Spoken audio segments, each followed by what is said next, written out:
Good evening. Hope everyone is doing well. Tonight we're going to be learning Maseches Pesachim, Daf Peites. And while we're supposed to do a blot and a half and learn half of Tzadi, I tried mightily to prepare it, and it was a very complicated piece of Gemara. I did try. I've got a lot of notes on my Gemara that I don't understand. So hopefully over Shabbos we'll get there. So the game plan tonight is to learn a blot, and then Shabbos blot and a half, Sunday blot and a half, and then we'll be caught up. And Amir Hashem, over the course of Friday night and Shabbos morning, Shabbos early, Shabbos afternoon, we'll be ready to learn a full blot and a half of Daf Tzadi and Tzadi Aleph Amud Aleph. So we're going to start tonight on the bottom of Pei Ches Amud Beis, 5 lines from the bottom at Omar Mar. As a little bit of a reminder, the last Gemara that we learned was a discussion of where a comment of Abaye applied. And one of the comments of Abaye, the comment of Abaye, one of the places in which it could have applied was a case where there were 5 people who brought korbanos, and they found the 5 oros, the 5 skins of the animal afterwards. And one of the 5 skins had an indication that the animal itself was puzzle. So there, yesterday, the Brisa indicated that all 5 of them were pater from Pesach Sheni.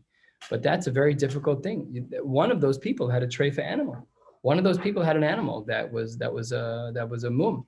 So that's what the Gemara is going to open with right now, 5 lines from the bottom. Omar Mar, in that case of the 5 people whose animals were brought in close proximity to one another, and they were all skinned next to each other, and one of them was found to have had a mum. So then we said, Omar Mar upturin milasos Pesach Sheni. All of them were exempt from making a Pesach Sheni. How is that possible?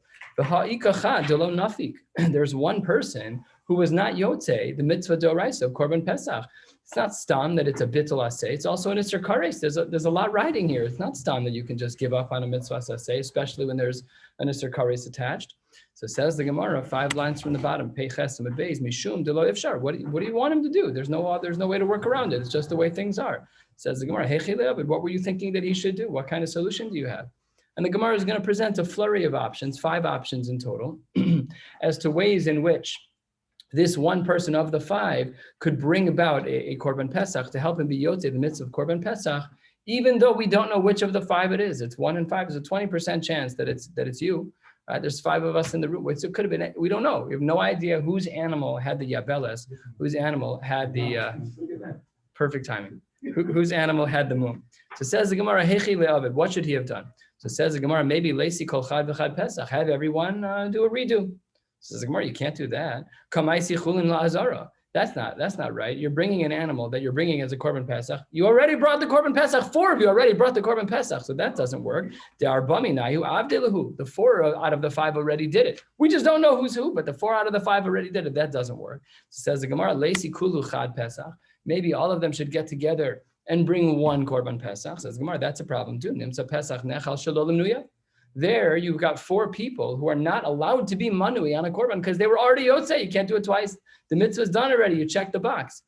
It's just parenthetically, it means that it's not the kind of mitzvah like tefillin that you can do multiple times a day if you so desire. It's not like that. The mitzvah has a time frame to it. It gets done once per year on this day. When you're done, you're done. So there are a lot of mitzvahs like that, but when it comes to Talmud Torah, we know that that's a 24/7 mitzvah. So it doesn't work here by the korban pesach. So let's try option number 3. Says Gemara, wait a second, Haimai, why would you give such a strange response? Nesi kol chad minay pischo. Everyone should bring their own.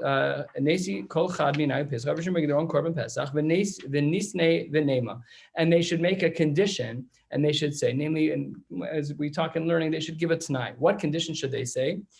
If the animal that I'm bringing, if I'm the one, if it was my animal who originally was a balmum, and therefore my korban pesach was not good, great. Then haida isi hashta nehavi pesach. If my first animal was a dud, then this animal should be my korban pesach. Wonderful, I've got what I need. Tam, but had my initial animal actually been complete and it was actually kosher, great. Haida isi hashta nehavi shlamim. What's the big deal? You'll bring a goat, so it'll be a shlamim. But that's not a crime. So the Gemara is trying again. It's all the same. We're pushing on the same nerve here. What is that one guy going to do this year? Is he going to get kares because he didn't bring it? He's not an orel. He's nothing. He didn't know, but he found out his animal was a mum.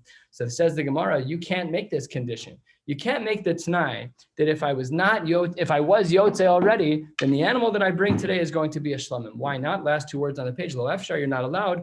Mishum deika chazav v'shokta kohanim hu de'achlele. We have a din by a korban shlamim, and it's a din that is proactive. We must make sure that the kohanim eat the shok and the shok and the chazav. And that, well, what are you going to do here? We don't know if it's a shlamim or not. Is he going to eat it? Is he not going to eat it? If he eats the korban pesach, he's not manui. It just doesn't work. It doesn't work. And if it's actually a pesach, you can't give the kohen stam food that doesn't belong to him. So that doesn't work either. Says the Gemara, fine, you're right. V'nesi kol chad v'chad kohen b'hadei. Everyone should bring their own, maybe they should bring their own korban, bring their own kohen. So it says the Gemara, but wait a minute. Hi kohen, hechi dami. What's going on with this kohen? Ida avid pesach. If this kohen already was yotze the korban pesach, till mahai pesachu, maybe this new animal is also properly a korban pesach. You're bringing it pesafik. V'nimsa pesach nechal shalol lemnuyav. You can't have it twice. And now you're bringing a guy on for a korban pesach who's already yotze korban pesach. That's nechal shalol lemnuyav. You're not allowed to do that. V'ida lo avid pesach. And if this kohen was not yet yotze the mitzvah of korban pesach, then maybe what will end up happening is he's going to depend on this animal being a korban pesach, and it wasn't, and it was just a shlamim, and now this kohen is out. So this doesn't work either. So here's the fifth possibility. There's going to be six actually. It says the Gemara, the fifth possibility. We are 6-7 lines down on Pei Testament Aleph. The nimne ilave hani chamisha. V'nesi kol chamisha chad kohen. Delo avad pesach, get a kohen who has not yet been yotze the korban pesach. The nimne ilave hani chamisha psachim. You should bring 5 different korban psachim. The mimanavshach ikacha delo avid pesach v'kanaf kibeh. And if he eats a piece of meat from all of them, at least he'll be yotze. Still, this should be problematic because Ella says the Gemara, Ella mishum deka mamit be'achila shlamim. Says the Gemara, you can't do that because if we treat all of them like a korban pesach, then you've messed with the rules of the expiration date of each korban. How so? The ilu pesach, the korban pesach is liyom balayla. It has a narrower window of achila. You got to finish it quickly. Lo sosir mimeno ad boker. And then it says the ilu shlamim, but in regards to korban shlamim, it's l'shnei yamim balayla echad. So this approach that you want to take, that find a kohen who is not yotze, and if he takes all 5 of the korbanos, one of them will be a korban pesach of yotze. It doesn't work because then the expiration date on all the foods are different. Says the Gemara, option number 6, V'nesi, Mosar HaPesach. Maybe we should take an animal that's referred to as a Mosar HaPesach. A Mosar HaPesach, the Meforshim explain, a Mosar HaPesach is an animal that was mukdash already to be brought as a korban pesach, and then it got lost. Something happened that wasn't inherent in the animal. It was an external reason as to why it was never nikrav as the korban pesach, but the animal still lives. So that animal is referred to as Mosar HaPesach. So maybe we should take an animal that's Mosar HaPesach. What's the upside to the Mosar HaPesach? The upside to the Mosar HaPesach is that it has the same expiration date as a regular korban pesach. So we don't have the problem that we were just presented, which is that if you make a condition about shlamim versus pesach, the shlamim has a different expiration date than the korban pesach, they don't align. But if the korban that you're using is mosar pesach, it's an animal that really was already mukdash for a korban pesach. It's just that it got lost or whatever the details are. So let's see how this plays out. V'nesi mosar pesach, the nema, you should make the following condition. Idi dibal mum, if my animal, the one that was a mum was in fact my animal, then hai da'isi hashta nehavi pesach. Then this Mosar HaPesach should count. Ididi tam, and had my first one been a tam, then they have a high da'isi ashta shlamim. And this one is going to be a shlamim, but it's not a problematic shlamim where the expiration date is different because it's Mosar HaPesach. So says the Gemara, the Mosar HaPesach nechal yom v'layla echad. So says the Gemara, I hear your answer loud and clear because Mosar HaPesach is a shlamim, but it's a shlamim that's eaten. It is a shlamim that is eaten with the same amount of time as the korban pesach, so there's no differentiation there. So says the Gemara, but wait a minute, that's not, people don't just have these animals, mosaros, lying around. Says the Gemara, so go find one. Somebody lost their animal. Somebody go find a mosar pesach. Says the Gemara, okay, but we still have another problem. Mishum smicha. The ilu pesach, by a korban pesach, the halacha is lo ba'i smicha. We don't need to do smicha when we bring a korban pesach. The ilu mosar ba'i smicha. But the animal that's mosar pesach does require smicha. Maybe because it's closer to being a regular shlamim, maybe because it's no longer exactly like a korban pesach, it has like a little bit of a different din, whatever the case may be. So says the Gemara, maybe you can't make your condition to help this one out of the 5 guys be yotzei, this unknown one who is not yet yotzei. It doesn't work because when you're bringing a mosar pesach, it requires smicha. Masha ein kain, the korban pesach doesn't require smicha. Says the Gemara, hatenach korban anashim. You're asking good. Your distinction between the regular korban pesach that doesn't require smicha and the Mosar HaPesach that does require smicha, that's great according to if the person bringing the korban is a man. However, korban nashim, Michael Meimar. But if you're talking about a woman, so women have no obligation for smicha.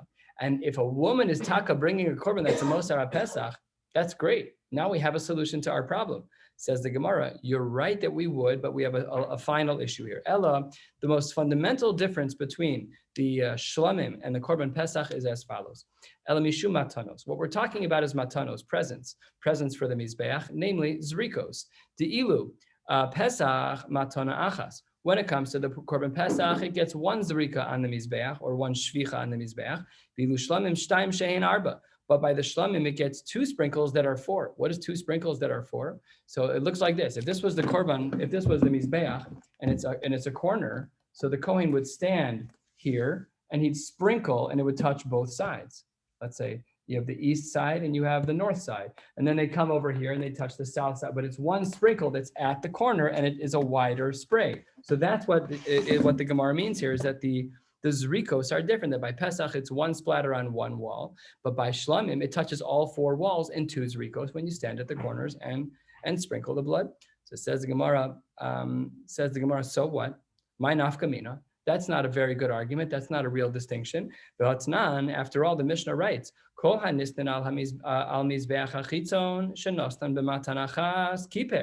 if by a shlamim you only end up doing 1, halacha is kiper, that the shlamim still works for you. So it says the Gemara, elamishum, you're right that that's true. And really, if you ladina, if you get down to brass tacks, at the end of the day, you are yotzei with a korban shlamim if you only do one zrika and not the shtaim shehin arba at the corners. Says the Gemara halfway down on Peites Medal el mishum deilu pesach b'shvicha, that the korban pesach was actually not zrika proper. It was actually shvicha. They would pour the blood from the kli onto the mizbeach, onto the yesod of the mizbeach. V'ilu shlamim bizrika. That's another distinction. Says the Gemara, still there too. I don't understand. My nafkamina. That's not a real difference. Why not? Because of Tanya, the Brisa writes, "Kol hanistin bizrika shenasnan bishvicha yotza." That if in fact a shlamim, which should be done bizrika, it was instead done b'shvicha, it was poured the blood. The halacha is that you're still yotzei. So says the Gemara, you're trying very hard to make it a level playing field between the 2 types of korbanos, but at the end of the day, when do we say this Mishnah that says that the zrika, that if you only do 1 zrika by shlamim, that it's keeper, you still get kapara? And when do we say that if you do shvicha instead of zrika by shlamim, that you're yotzei? That's di'i avad. That's if you did it already. But lichatchila nami, Rashi says bitmia. Lichatchila nami, you're going to tell me that this is the way we do things normally? It's not the way we do things normally. So some of the Rishonim are bothered by this. Why would we not be lenient on this distinction to enable one person to be yotzei, their korban pesach? Remember our question that we have here is a question of we have 1 of 5 people whose korban pesach was not in fact kosher. So why don't we rely on these leniencies? So that's a great question. It's not answered here in the Gemara, and I don't know the answer from the Rishonim. If you think of one or see one, please let me know. Would love to hear that. At a new Mishnah, Peites Amud Aleph, a little bit more than halfway down. Let's say you got the creative dad type, right? And he says, hey, listen to me. Ha'omer Labanav, somebody says to their kids, Hareini shochet es ha'pesach al mishiyala mikem rishon liYerushalayim. It's a race. I'm going to be standing there ready to give my animal in. You guys are running from a neighboring city. The first one to get there, you count as part of my shechita. So says the Gemara, the moment that the first child has rosh of aruba, most of his body and his head in the city, zacha bechelko, he's in, he counts. So what, the other kids don't get to be yotzei the korban pesach? What does that even mean? So then the Mishnah says strange words, mezakes echavimo, and everybody else is included along. But what did the father say? The father said whoever gets there first is included, implying that everybody else doesn't get in. And then it says at the end of the Mishnah, mezakeh, that everybody else can get in. So it says the Gemara, first of all, Shema Mino, one of the things that we hear from here, third day in a row, Shema Mino yesh brera. It implies from here that we can look back in time and say who was and who was not part of the Minui process. Says the Gemara, no, you can't. Amar Rav Yochanan, you've misunderstood the Mishnah. This Mishnah is not le'ikuva. It's not to say that when the father gives this whole little pedagogy, the child who shows the most reasons gets in. It's not to say, it's not really to be exclusionary. It's rather to say, Amar Rav Yochanan kedei lazarzan b'mitzvos kamar. The father was just saying it to get everybody geshmak, get everybody excited about the Korban Pesach. Dekanami, we can actually indicate that this is true from a brisa. Diktani umezake from our Mishnah. Diktani, our Mishnah writes umezake achiv imo echav imo, that his brothers are included. After all, if you make a competition and somebody wins, everybody's a winner, right? That's basically what's happening in our Mishnah. So our Mishnah is just saying it was just for the sake of the Zars and the mitzvahs. If in fact all of the children would have been included from the beginning, that makes sense. How could it then be that after Shechita we would have included the other children? But it's not. Nimnin. People are allowed to change their minds as much as they want prior to the Shechita, but after the Shechita, no, Shema Mina must therefore be that our Mishnah is talking about where everyone was included, all of the children were included, the kavanah of the father, prior to the Shechita. Tanya Nami Hachi, a brisa that brings us to the next Mishnah. This brisa is a raya to the idea that we said about Rav Yochanan, that it's kedei lazarz and b'mitzvos, that our Mishnah was not being halachic per se, it was rather teaching us an idea about zrizus. Tanya Nami Hachi, Maisa v'kadmu banos Libbanim. They had the boys versus girls competition in the siblings. And this year the girls won. The Nimtza Banos Rizos, the girls got there first. Ubanim Shvalim, the boys were lazy. So look at the language. The Banos were Zrizos. That's the language of Rabbi Yochanan. That's where Rabbi Yochanan pulled on the Lashon from to say that this is where the father was being creative. It was only to get the kids gishmak about the Korban Pesach. 3/4 of the way down at another Mishnah. You are welcome to divvy up a Korban Pesach into as small of portions as you want, provided that is a minimum of a kizai, so everyone can be yotzei the achila of the korban. Now, the last part of the Mishnah is going to be subject to some discussion. It says, the Tanakama writes that you can both be nimna and moshech. You can appoint people and unappoint people from a korban pesach until the shechita starts. Reb Shimon Omer, even later. You can even be a little bit more inclusive. It's until the zrikas hadam. That is how long that we allow for one to make changes in regards to who's going to be manui. So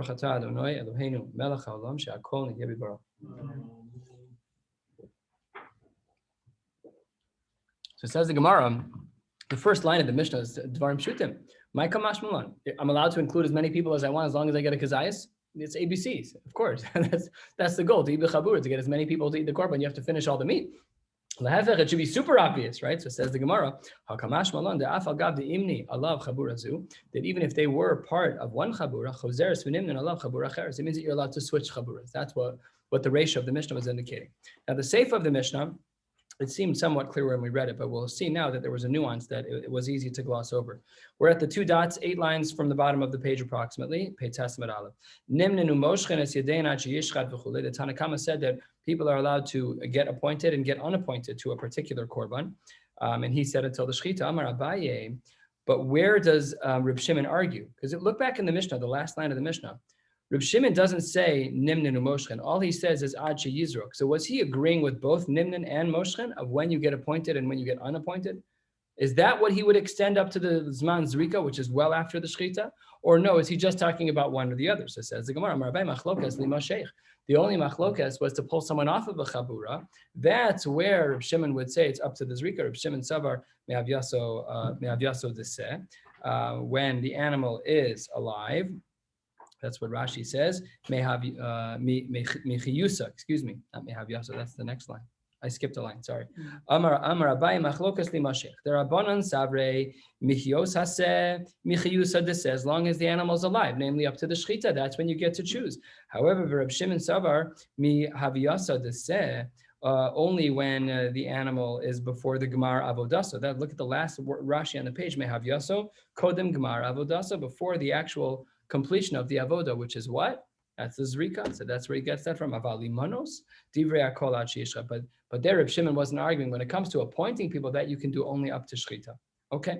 How do we know that it's true that minui has to stop, that appointing people to a korban pesach has to stop by shchita damakra b'michsas nefashos v'hadar tachosu? It says b'michnas nefashos, and then it adds the word tachosu, and tachosu is a language of shchita. Tanya nami hachi, a brisa that supports this idea and supports our understanding of the machlokes, the one that Abaye just qualified to say that the only time that there's a machlokes between the Tanakama and Reb Shimon is by limashech, to remove someone from a group, but to put someone in a group from milachatchila, the minui of a group, to be moneh someone onto a group, that can only be done up to the shchita. Tanya nami hachi, the brisa writes as follows: nimninu moshchen. That's both Tanakama. You can do the minui and the meshicha. Es yadein mimenu ad sheyishchad, only up until the shchita. Now here's the types that we didn't have in our Mishnah. Reb Shimon Omer nimnen ad sheyishchad. We didn't have that word in our Mishnah.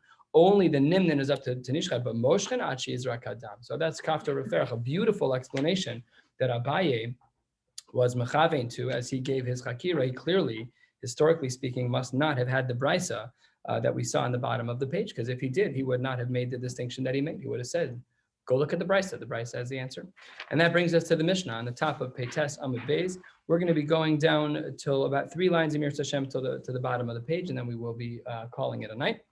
And we will do again, for those who hopped on a minute after I started, we'll be doing Daf Tzadi. We'll be doing the 1.5 blots, both Shabbos and Sunday night, but tonight we'll only do a blot.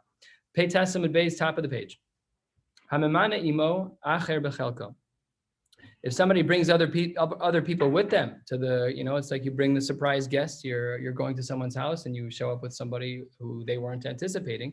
Rishoim b'nei chabura litain lo es shelo v'hu ochel mishelo v'hein ochle mishelo. And you're allowed to split the chabura. You brought a friend, go sit at another table. We don't know these people. Doesn't sound very friendly, but it is technically speaking mutter. I heard in a shiur today that. Usually we want to say kol dichvin yeseh v'yechol. This is like the only time it ever happens. So like if somebody knocks on your door, that's when you're inclusive. That's not when you're exclusive. Go eat your korban pesach somewhere else. So it's not a halachic issue. It's just not nice. So there's a midos problem here. But nevertheless, it's mutter, ladina, to ask someone to separate. And we'll see that there are some practical questions, because what if somebody who you brought to your chabur is a fresser? They're mamish. They're just packing it in. They're eating all the food. Can you ask them to leave? Can you ask them to go sit by themselves and give them an allocation of food and leave them alone? So let's see what the Gemara says about that case. One guy had beautiful hands. What does that mean? He had beautiful hands? No, his hands are covered in barbecue sauce. That's what it means. The guy is just pounding food. So, take your part and leave. Goodbye. You can't sit here anymore. You're finishing everybody's food. It's not nice. So what would we do there? Mi amrina, do we say matzi amar lahu? The guy who's the fresser can say, hakabiltun, I'm on the list. You can't kick me out. I'm on the list. It's not right.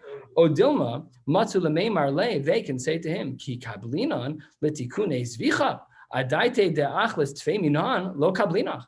We brought you to be a part of this korban. We didn't ask you to eat all of our food. Go eat your kazayas and calm down, but you're just eating everything. So this is the chakira. It's a shaila because you're breaking the chabura. Now you're asking that guy to go eat in another chabura. We said yesterday you're not allowed to do that. So we got to figure out how this works out. I'm going to bring 3 different answers to the Gemara, and then we're going to reframe the question. So this is version 1 of our question. And here is answer number 1 to version number 1, 8 lines down, Pei Testament Beis. Let's go. Tashma. Our Mishnah. What did we say in our Mishnah? You bring someone extra to the party. Seems that you are allowed to separate them from our Mishnah. You brought an extra guy. My time, what's the reason why our Mishnah said that? Because he was a fresser. This guy was eating a lot of food. If you thought it was the case that yada of yafos matzi amar lahu kibiltun, then your question should be answered by our Mishnah, which is that you're allowed to separate them. Amri lo, you cannot say that. You cannot learn that from our Mishnah. Deos shiny. Deos literally means knowledge, opinions. It means the way he eats. It's a reference to the way he's a different person. He's a different approach. That person is shiny. That's not the same thing. And the Gemara brings an interesting argument, almost a third of the way down. Let's say you got 2 guys like me who barely eat anything. So what are you going to say? Matzi amar le de lo nechale inish nuchra gaban. Can you kick the guy out if he's a stranger? Yeah, you're allowed to do that. You don't know who he is. That's allowed. So it's not about the volume of food. maybe we would say from our Mishnah, it's not about the volume. It said, I don't know him, and that's okay. We're allowed to ask him to be in another chabura. So that's no raya to our question. We're back to where we started, and we're going to see source number 2, Tashma. And we saw this brisa yesterday, a couple of days ago. I can't recall. Hashamish achal kazais basar b'tzad, or let's say the shamish, a yid, or whatever, an Eved Ivri who has an obligation to eat a korban pesach. And in the process of preparing, he starts nibbling on the food. But he ate a kazais of the korban pesach next to the oven.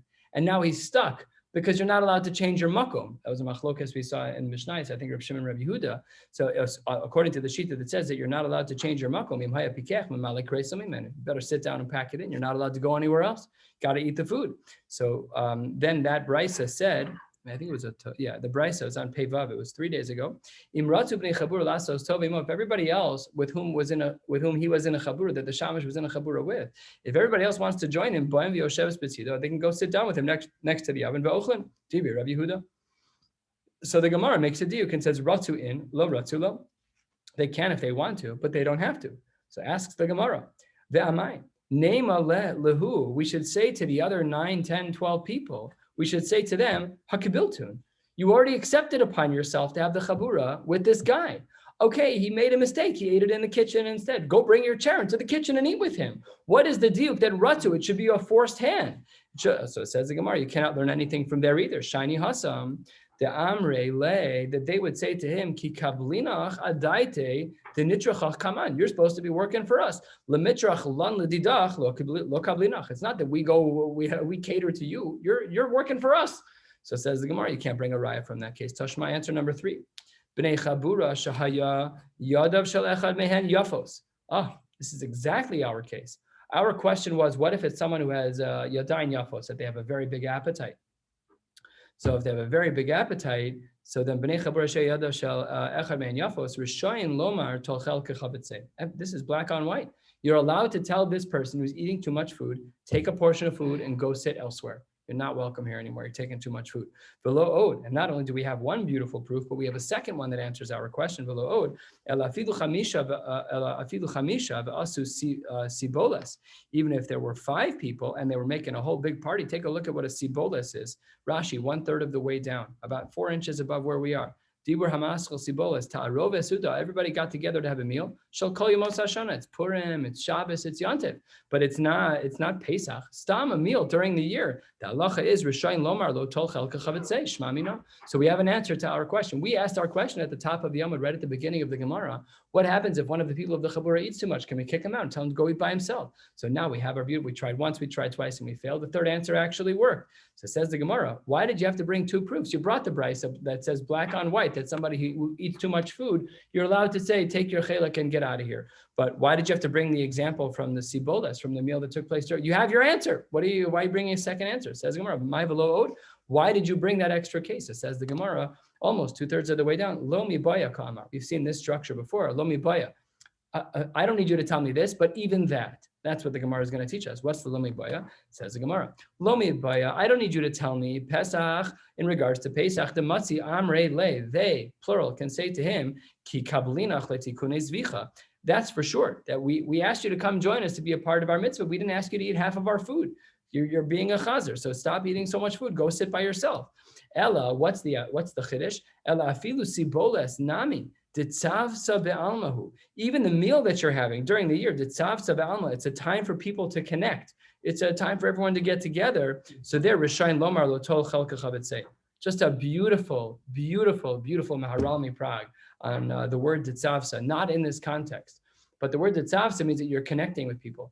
Hagufa, this is what a mitzvah is. Milashon ditzavsa. It's all about connection. Mitzvahs are not checking a box. Whether or not we know what's going on when we do that mitzvah, it increases the fibrous connection between us and HaKadosh Baruch Hu. And the language of ditzavsa is used here specifically in that way. It's chaver shav. Everyone's hanging out. Everyone's having a meal together. It's a beautiful idea. It says, Achinuch, we teach our children, Asher ki d'shanu b'mitzvosav, you've sanctified us with the opportunity to connect with you.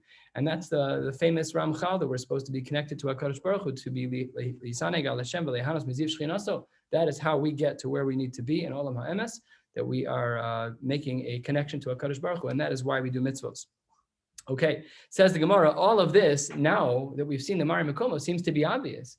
Now it seems to be the lomi boya. Don't tell me about Pesach, but even the case of Siboles. So says the Gemara, Ika de Amre, there are some who say that the question at the top of the page really wasn't that. Halo ibayalan. That was really not the question. Yes, we spent 25, 30 lines talking about it. But says the Gemara, that case is so obvious that maybe that was never even the question in the first place. Maybe this was the question. B'nei Chabura, Rishayin L'chalek or in Rishayin L'chalek? A more general question, not specific to the fresser, but anybody. Am I allowed to break up a group into two? So Tashma, let's see. Says the Gemara, Tashma, B'nei Chabura shayu yadav shalech ben yafos. We bring an example from this world, but we were asking generally. You got someone who eats a lot of food. Rishayin Lomar tochel kechabetze. You're allowed to tell him that. So it makes the Gemara a diuk from this brisa. Yadav yafos in.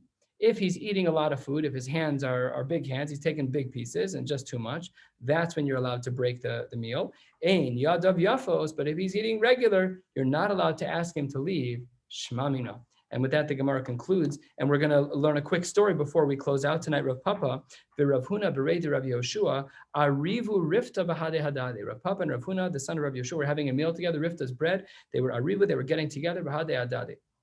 Rav Huna Berei Rav Yoshua Chada. In the amount of time it took Rav Huna Berei Rav Yoshua to eat one unit, his friend across the table, Achil Rav Papa Arba. Somebody's either a slow eater or a fast eater. It was a 1-to-4 ratio of achila. You know, like those people who just eat soup super fast and you're like just kind of sipping on your third spoon. They're done. They're getting their second bowl.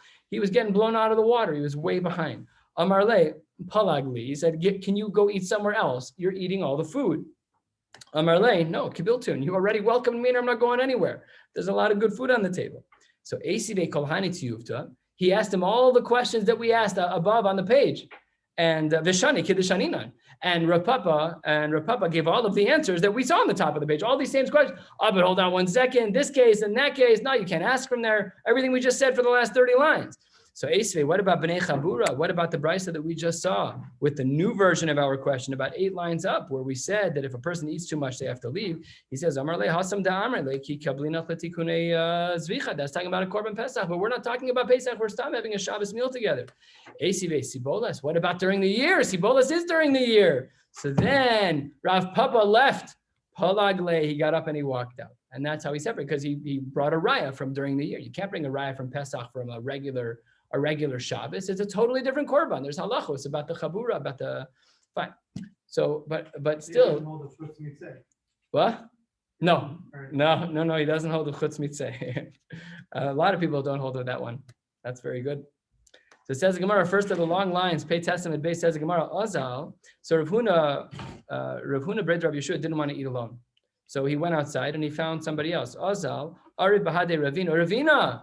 Rebbe, come join me for a Suda. I'd love to have a meal with you. Says the Gemara, in the amount of time it took Rav Huna to eat 1 unit of food,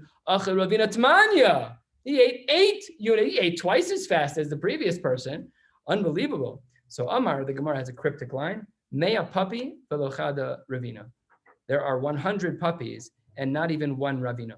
So there's a lot going on here, a lot of layers. Rav Puppy and Rav Papa are not the same person. What is he talking about? The math doesn't work out. It was an 8-to-1 ratio. This is a 1-to-100 ratio. So a lot going on. And the point is that he ate a lot of food. Fine. Tana Rabban. Let's we're kind of sort of beginning the next sugya, but it's fine. We'll have a clean break for tomorrow, for Shabbos. Tana Rabban hamamane acherim imo al pischo val chagigaso ma'os shebiyadan chulin. If you have other people join in for Pesach or for a korban chagiga, let's say that I buy the animal and you pay me for your portion of the animal. The halacha is ma'os shebiyadan chulin. The money that's in my hand is chulin. I can spend it on whatever I want. It's my money. I can do with it as I please. If somebody sells an animal that he was makdish as an ola or a shlamim, which you're not allowed to do because it's not yours, you can't sell something that's not yours. It's mukdash already. The halacha is the kinyan is a 0. The kinyan does not work at all. So says the Gemara, if that happens, then the person who gave money, the person who paid the buyer, he loses out on his money. Umaos kol shehein yiplu lenadava. Any money that was spent will end up going to the pot for nidava, for voluntary korbanos. Asks the Gemara, 5 lines from the bottom. If you're telling me that when somebody tries to sell olos and shlamim, that because he doesn't own them, he can't sell them. So then if there's no kinyan, then I don't understand. Ma'os amay yiplu l'nedava. Why would you take the money from the person and put it? The kinyan was a zero. Return money to owner. Like, why would you keep the money? So it says the Gemara, it's a punishment. Amar Rava Knasa.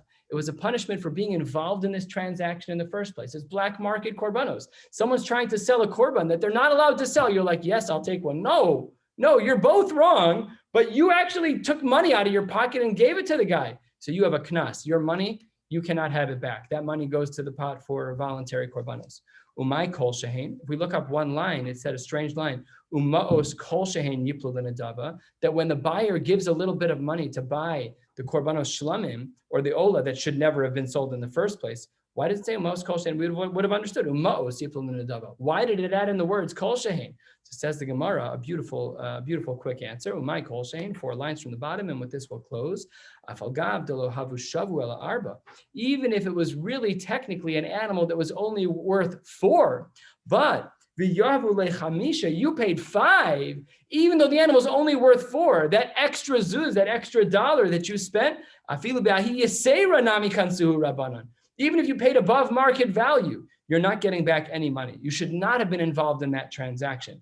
And even though the halachic transaction didn't work, there was no chalos of the kinyan because you can't sell what's not yours. But because you involved yourself in there, it's a slap on the wrist. Whatever money you spent goes toward a korbanos nedava. We'll stop here at Amar Ula. We're going to pick up on Shabbos Yemir Tashem from here. And on Shabbos, we'll learn Sadi and Sadi Aleph Hamid Aleph. Wishing you all a beautiful day. Isn't that ribbit? No, Ribis only.